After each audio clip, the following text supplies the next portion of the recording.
Different frequency, your mind and body.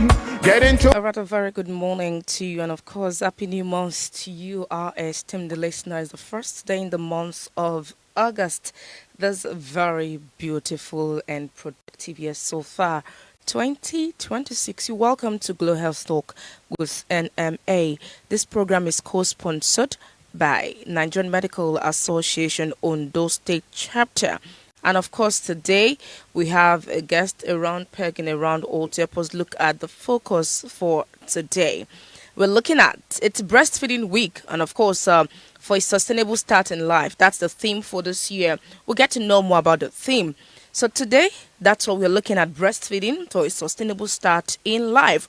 And it's a pleasure having in the studio with us this morning the current president, Medical Women Association of Nigeria, Ondo State Chapter. They call them MWAN. I hope I got that correctly. She's also a consultant pediatrician, FUTA Teaching Hospital, Akure, Dr. Omolayo Olubosede. Glad to have you join us on the program this morning, ma'am. Thank you very much. It's my pleasure to be here. Good morning, our dear listeners. You need to say, mommy, when you call black and beauty, this is an exemplary, thing, or to compare human being, big woman to compare with black, and she's still very much beautiful, naturally black and shining.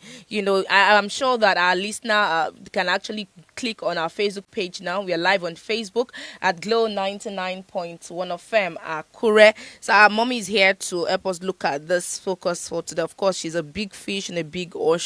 She'll be the right person to help us do justice to these. On the program, it's a mixed grill, both in English and in Yoruba. Nigerian Medical Association is World Breastfeeding Month, and the message is clear. The first food, the first vaccine, the first bond between mother and child all start with breastfeeding. But we still have questions that are begging for answers. How soon should a baby start breastfeeding? For how long is it enough? What about working mothers? And what are the benefits beyond just nutrition? These and many more questions I will be asking our guests today. Of course, we've mentioned our name earlier. And are you at home? We want to hear from you too. Are you a nursing mother, a father, or a grandmother? For the next 1 hour, let's learn how breastfeeding gives our children a sustainable start in life. This is Glow Health Talk with NMA. Better health, better life, stronger community. Once again, doctor, glad to have you in the studio this morning, Mom. Thank you very much. It's my pleasure to be here. All right, so very quickly, let's start. What is breastfeeding? Breastfeeding is, just like it sounds, feeding the baby from the breast. For mammals, they secrete milk from the breast and is an unparalleled way to feed a baby. So, feeding the baby from the milk that is secreted from the breast, that is simply breastfeeding. Thank you very much, ma. I think I would love to also ask this question in English before we move on to our mother tongue. Let's start from the basics. Why is breastfeeding described as a sustainable start in life? Breastfeeding is described as a sustainable. When you say something is sustainable, it means you can do it, you can keep doing it, it is easy to do, you have little hindrance to doing it. So we say it is sustainable. All right. So it is sustainable because breast milk is already there, secreted, just for you to put your baby, and the baby sucks. So you are not like going to the market to buy ingredients, to prepare, to put in something, and all of that. So it is sustainable. It is easy. It is doable. It is convenient. So that is why it is called a sustainable start in life. And the first week in August, all over the world, is Breastfeeding Week. And why is this so? It is because the world at large has recognized the importance of breastfeeding. So it is a time to call attention to breastfeeding, to support it, to promote it, and to sustain it so that we can continue to do it. And the theme for this year is breastfeeding for a sustainable start in life. Strengthen what works. That is, this is sustainable. Let's strengthen what we have discovered is working. that is supporting feeding, that is making it doable in communities, in families, in nations. And that is what this week is all about. All right, thank you very much, ma'am, Dr. Olubosede.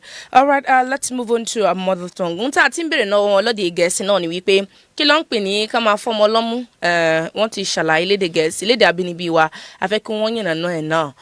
Dókítà wa, kí ni wọ́n ń pè ní fúnfún ni lọ́mú àti pé kí ló tún jẹ́ pé tí wọ́n fi ń pè ní pé ohun tó dára jùlọ láti fi tọ́ ọmọ lẹ́nu wò nígbà tó bá kọ́kọ́ bẹ̀rẹ̀ ayé ẹ̀.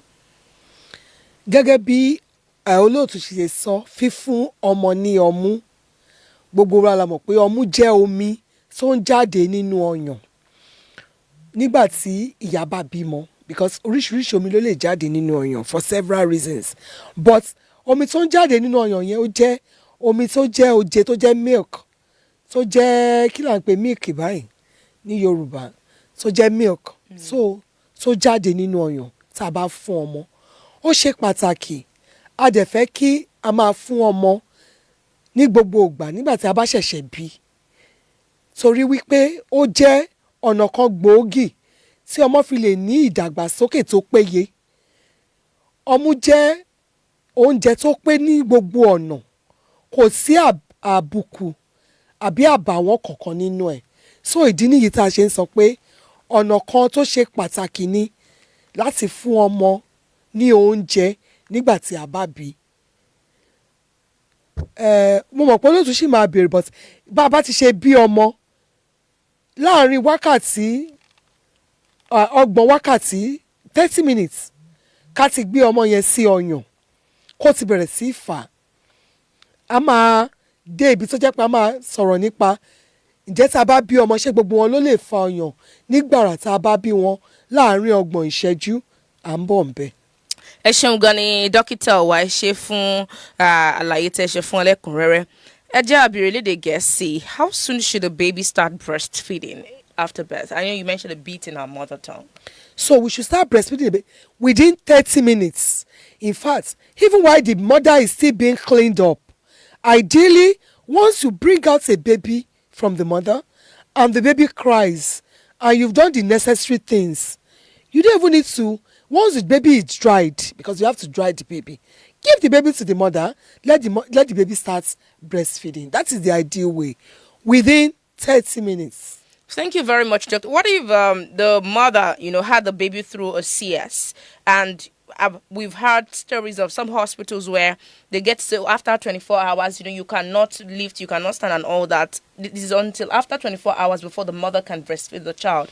In such scenarios, do you think that child will not be as healthy as the child whom the doctors decide to give, whether CS or not, decide to put the baby on the mother's breast, whether the baby can even still suck it or not? Do you think they would have a better life than the other? I want you to please explain that.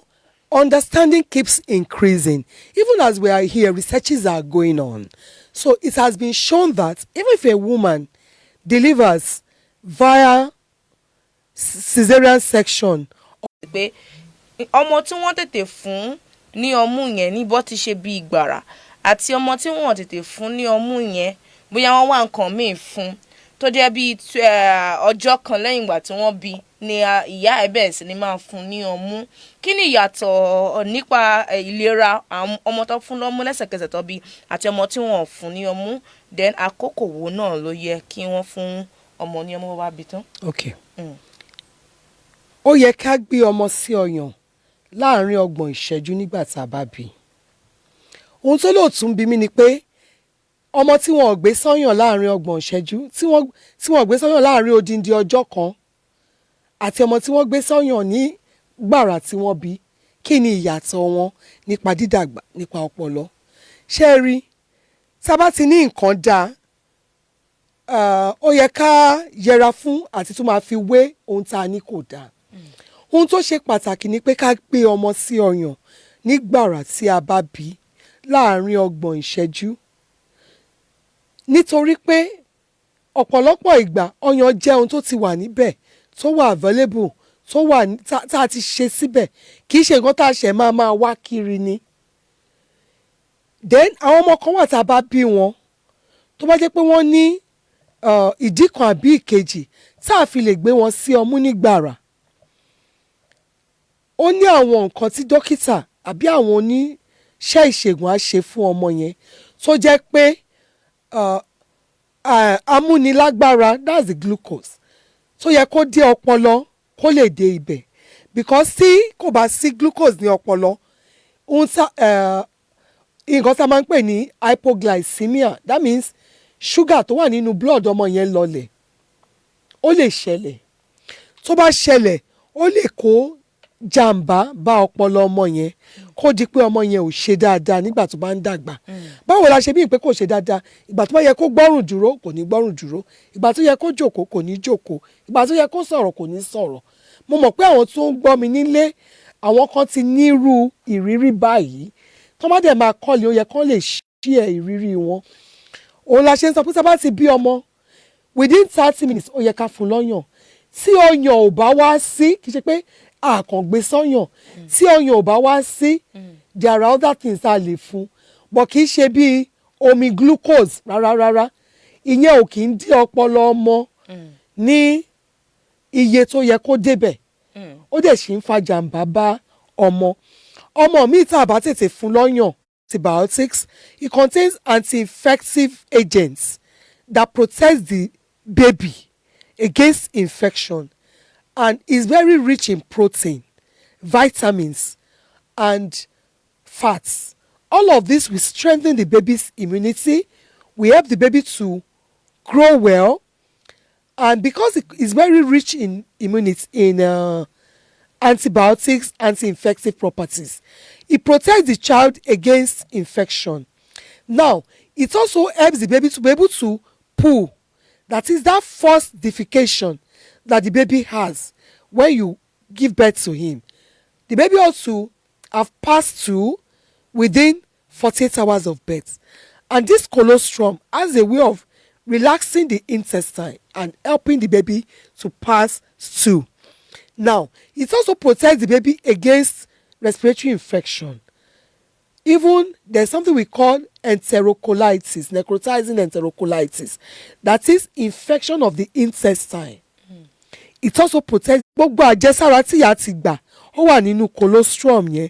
That is omi ọyàn àkọ́kọ́ tó máa jáde from ìgbà tá a bí ọmọ fún ọ̀sẹ̀ kìíní àkọ́kọ́ sí ọjọ́ 5 àkọ́kọ́. So ó ṣe pàtàkì kó jẹ́ pé a tètè gbé ọmọdé ìsọyàn, a dẹ̀ jẹ́ kó mú, a gbọ́dọ̀ dànù, kó dọ̀tí, ó ní èròjà, ó dẹ̀ ń ṣe ìdáàbòbò fún ọmọ tí a ṣẹ̀ṣẹ̀ bí. Ó ní àjẹsára, ó ní àwọn èròjà tó mára dàgbà, tó mú ọpọlọ jí pépé, tó ń ran ìfun lọ́wọ́ láti tètè ya ìgbẹ́ àkọ́kọ́ sí ọmọ tí àwọn tí a ṣẹ̀ṣẹ̀ bí ó máa ń yà. Tó bá ń pé ọjọ́ 2 tí ọmọ tí a ṣẹ̀ṣẹ̀ bí ò tí ì yàgbẹ́, inú àwa gan oníṣègùn ò ní dùn, because a ti mọ̀ pé a ti bẹ̀rẹ̀ sí wò pé wàhálà wo lọmọdé yìí ní tí ò tí ì jẹ́ kó yàgbẹ́. Ṣùgbọ́n tó bá jẹ́ ọmọ tí a tètè gbé sí ọyàn tó ti mu colostrum yẹn, tó jẹ́ pé ó máa ń jẹ́ kí ìfun kó farabalẹ̀ kó lè yàgbẹ́, a rí i pé gbogbo ohun tó yẹ kó ṣe ó máa ṣe, ó máa dáàbò bo ọmọ, ìlera ọmọ náà á jí pépé, á dẹ̀ dàgbà bí ó ṣe yẹ. Ishungane Dókítà wa. Ẹ jẹ́ àti lọ sédè Gẹ̀ẹ́sì. What does exclusive breastfeeding for 6 months really mean? Is water allowed? Because we've had so many misconceptions where some persons would say, oh, taking breast milk and all that. Of course, some of us, based on research, we know that breast milk contains a whole lot of water. But some mothers, especially the older generation, not from our own generation, will feel that, we need to add water to it. And you find some in-laws even telling you, you need to give that baby water, or you need to give that baby, local herb, aside from taking. I want you to address this. Thank you very much for bringing this up. It is important that the baby is given exclusive breastfeeding is feeding the baby with breast milk only for the first 6 months of life without adding púpọ̀, nítorí pé omi ọyàn rèé ó wà ní bó ṣe wà ó ṣe déédéé, kò gbóná jù, kò tutù jù. Èròjà tí ọmọ yẹn nílò ló wà nínú ẹ̀. Ọmọ tá a bí ní kò gbó, omi ọyàn ìyá yẹn náà ni ó yẹ ká fún, because Ọlọ́run ti ṣe ní ọ̀nà pé omi ọyàn yẹn ṣe déédéé ohun tí ọmọ yẹn nílò. Ohun tí ìyá nílò láti ṣe ni pé kó jẹun, kó momi dáadáa, kó jẹ ẹ̀fọ́, kó jẹ èso, kí ọmọ lè bá jẹ àǹfààní tó wà nínú omi ọyàn. Àwọn àǹfààní yẹn pọ̀ lọ́pọ̀lọpọ̀. Omi ọyàn yẹn á dáàbò bo ọmọ yẹn, kò ní gbogbo wọn ní kọ́, wọ́n ní kàtá, wọ́n yàgbẹ́ gburu, kò ní súnmọ́ ọmọ tó bá mu ọyàn nìkan, torí ọyàn kò ní dọ̀tí nínú, bó ṣe ń jáde ló ń bọ́ sẹ́nu ọmọ. Tó bá dẹ̀ jẹ́ ọmọ tó jẹ́ 6 months, no water, no concoction, no unprescribed medications. Even the drugs that you give the child, as I want to go to the market, buy ingredients to make breast milk. So it's just appropriate and it's right. Thank you. Thank you very much, Ma, for the extensive analysis of it. But then, let's take this in English again. Some persons or some mothers, those are common myths. Now, let's talk about them. Some mothers or persons would say, oh, breastfeeding will make their breast sag. The formula is just as good as breast milk. So, some persons would also say that the breast milk is not enough. I want you to please address all of this. Thank you very much. Breast milk is really not enough. What happens is that there is a particular way to put a baby to breast. We call it positioning and attachments. I am happy that a lot of people that are hearing us are educated, and you can just go to YouTube and write positioning and attachments, and you see a lot of videos showing you how to position your baby properly, and the baby can put mouth on the nipple properly. In fact, it is not the nipple that the baby puts mouth, it's on the areola, the black around the breast. All of it will almost be pushed into the baby's mouth so that the baby can suck properly.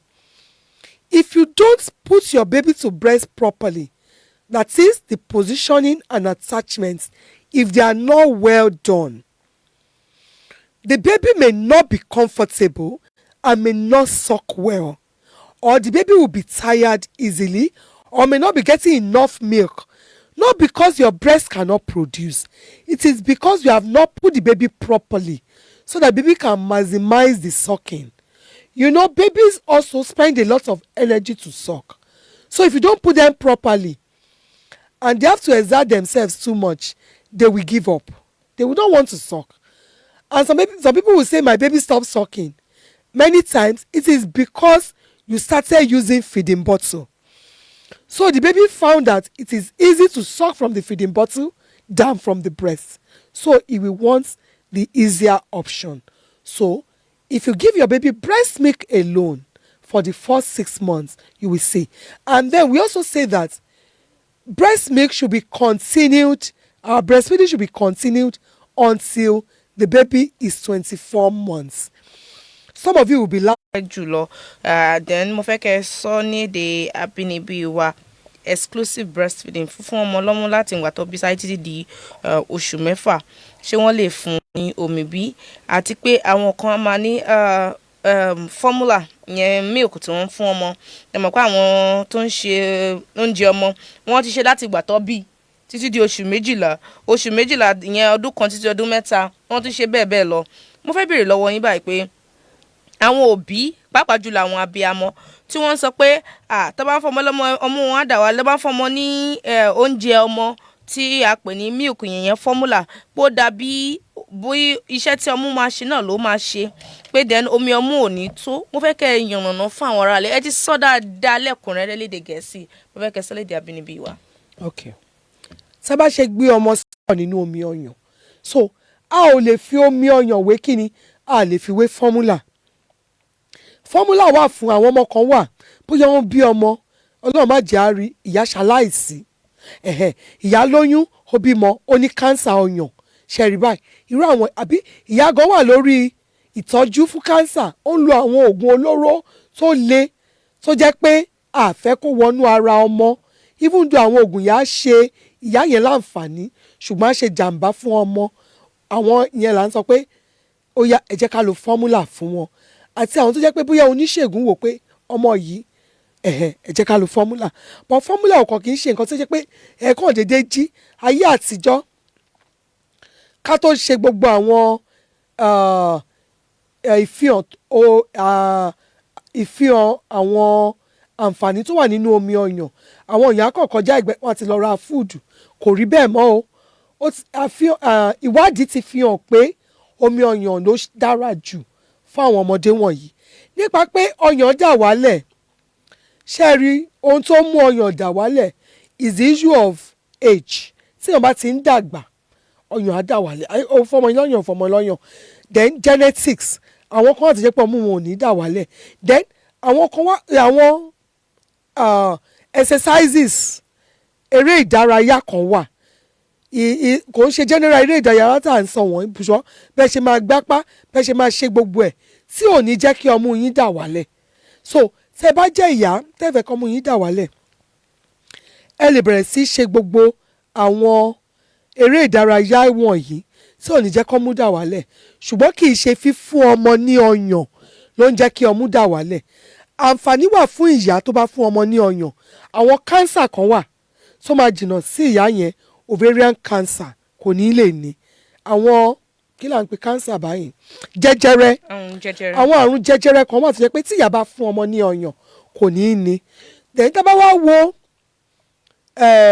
iye owó tá a máa ná láti ra fọ́múlà tó cheap jù báyìí bóyá 10,000 láàrin ọjọ́ 5 ọmọ amútán so iye tí èèyàn máa rà àti iye tí èèyàn máa ná sí ó pọ̀ lọ́pọ̀lọpọ̀ ẹlòmíì dẹ̀rẹ̀ ádomìlú á wá fún ọmọ á rò pé inú ọmọ ti kún ti wà òkè tí fọ́múlà ó ní bí wọ́n ṣe ń pò tí àwọn bá pò bó ṣe yẹ kán pò kò lè ṣe ọmọ yẹn láǹfààní in fact dípò kó ṣe láǹfààní ó máa fa ikọ́ fa kàtá fa ìgbẹ́ gbuuru so ọmọ tí ò bá ti nílò fọ́múlà a kì í fún ọyàn ló ṣe pàtàkì ó jẹ́ ohun tá a lè rí àrà ó wà ní déédéé so ìdí ni tá a ti wá sórí orú ètò yìí pé kí gbogbo wa lè máa support ká máa fàyà tí àwọn tó bá ń fún ọmọ lọ́yàn nínú ilé kì í ṣe àwọn ọmọ ẹ lọ bá àwọn èèyàn tọ́jú ọmọ ẹ jí làárọ̀ ẹ̀ ní ó yá kí ni mo fẹ́ jẹ rárá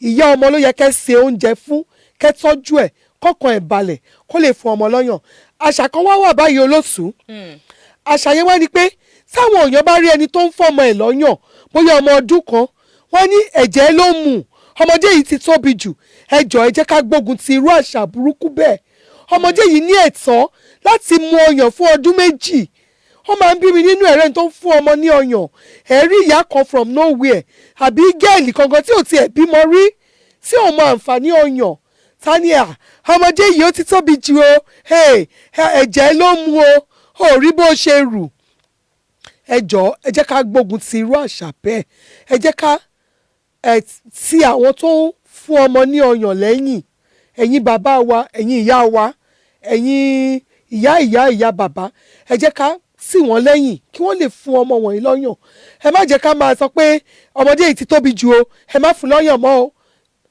ẹ jọ̀ọ́ ẹ jẹ́ ká lè support àwọn tó ń fún ọmọ lọ́yàn kán lè fún wọn lọ́yàn dáadáa torí ọpọlọ àwọn ọmọdé wọ̀nyí kó lè pé. ẹ ṣeun gan ni dókítà wa ẹni tẹ́ ń sọ ni wípé ọmọ tó bá fún ní ọmú lọ́yàn dáadáa títí di ọdún 2 tó bá fún ní ọmú dáadáa títí di ọdún 2 ṣé ọpọlọ ẹ̀ máa jí pépé ju ọmọ tí wọ́n kọ̀ fún ní ọmú títí da ọdún kan mo fẹ́ kẹ́ nítorí àwọn òbí tẹ́ ti sọ̀rọ̀ pé wọ́n mú ìbéèrè jáde. bẹ́ẹ̀ ni ìdí ni pé ọyàn ó ní àwọn èròjà tó pọ̀ tó ń ṣara lóore ń dàgbà ẹ jọ̀ọ́ ẹ má jẹ́ ká máa gba ọyàn lẹ́nu àwọn ọmọdé wọ̀nyí ní àbọ̀ ọjọ́ in fact ó yá pátápátá ọmọ yìí gbúdọ̀ pé ọdún 1 àbọ̀ pé ẹ tètè gbà nìyẹn o ṣùgbọ́n ohun tí WHO tí gbogbo ààrẹ àgbáyé gbogbo wọn àwọn elétò ìlera àgbáyé tá à ń sọ ni pé ẹ fún ọmọ yín ní ọyàn di ọdún 2. ẹ ṣeun gan ni dókítà a ó ṣojú òpó lẹ̀ báyìí fún àwọn aráalé láti darapọ̀ mọ́ wa 0805 551 1110 0805 551 1110 tàbí 0706 677 1822 àwọn numbers tẹ́ máa pè wá sí náà nìyẹn nọ́mbà méjèèjì yẹn àwọn tó pè wá lẹ́ẹ̀kan ẹ jọ̀ọ́ ẹ má flash wa ẹ pè wá kẹ́ béèrè béèrè tẹ́ bá fẹ́ béèrè olóòtú àlejò wa ń bì wọ́n á dẹ̀ ṣe ìdáhùn sí ìbéèrè yín.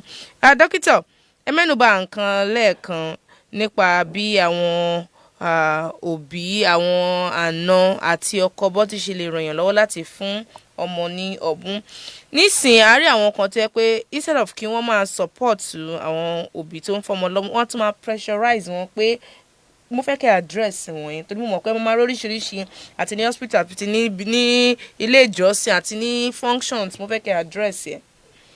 ìdí gan nìyí tó jẹ́ pé inú mi dùn nígbà tí mo ní láti wá sórí ètò yìí association mi Medical Women Association of Nigeria especially àwa ìpè ká gbógun ti àwọn tí kò gbé àti fún ọmọ ní ọyàn lọ́kùnkúndùn àtọkọ o ọkọ lè support ìyàwó bóyá wọ́n ti bímọ kan sílẹ̀ o ti mọ̀ pé ìyàwó ẹ̀ ṣe bí ó ń fún ọmọ lọ́yàn ràn lọ́wọ́ nípa ọmọ kejì ìyàwó tí ò sùn lóru tó fún ọmọ lọ́yàn kì í ṣe kó jí láàárọ̀ kò ní oúnjẹ mi dà ìyẹn ò bọ́ sí àbí ìyá ọkọ ìyá ìyàwó tó lọ bọ́mọ ẹ̀ tọ́jú ọmọ tó débẹ̀ tó ṣe nǹkan kan tó jòkó tó ní kí ni mo fẹ́ jẹ kò yẹ kó rí bẹ́ẹ̀ ó yẹ ká gbárùkù sí ẹni tó bá ń fún ọmọ lọ́yàn dẹ̀ kí ṣe pé kọ́mọdé yìí kó má tí ì tó gbọ́yàn lẹ́nu ẹ̀kẹ́ tí ma ní ọmọdé yìí ti dàgbà ju ó dẹ̀ ṣì ń fún lọ́yàn kí ló dé kò bọ́ sí rárá in fact àwọn kan wà tó ń fún ọmọ wọn lọ́yàn ju ọdún méjì tí ẹ bá dẹ̀ rí àwọn ọmọ tó ń fún lọ́yàn bẹ́ẹ̀ ṣe ni àwọ̀ wọn ó máa dán ojú wọn á sharp ọpọlọ wọn á pé because kí ni wọ́n fún wọn ní ọyàn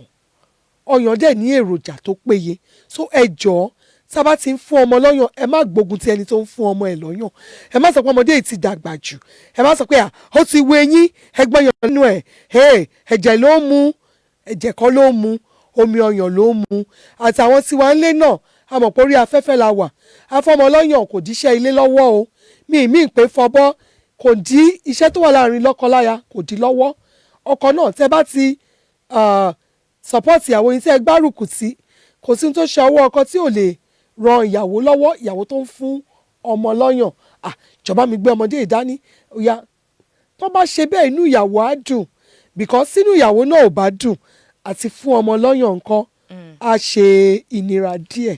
ẹ ṣeun gan ni àlejò wa dókítà Olúbọ̀sẹ̀dé àwọn náà ló ń bá wa jomitoro ọ̀rọ̀ látẹ̀ẹ̀kan wọ́n ń sọ̀rọ̀ lórí breastfeeding ìyẹn fúnfún ọmọ lọ́mú ọ̀sẹ̀ wọn náà láwàá oṣù wọn náà láwàá yóò dẹ̀ bẹ̀rẹ̀ láti òní lọ àǹfààní ti ṣí sílẹ̀ fẹ́yìn ara lé láti béèrè ìbéèrè yín àwọn numbers náà tẹ̀lé pé ní 08055511110 máa pè lẹ́ẹ̀kan sí 08055511110 tàbí 07066771822 ẹ dẹ́ ń pè ní díẹ̀díẹ̀ 07066771822 àwọn numbers náà tẹ̀lé pé wá sí nìyẹn.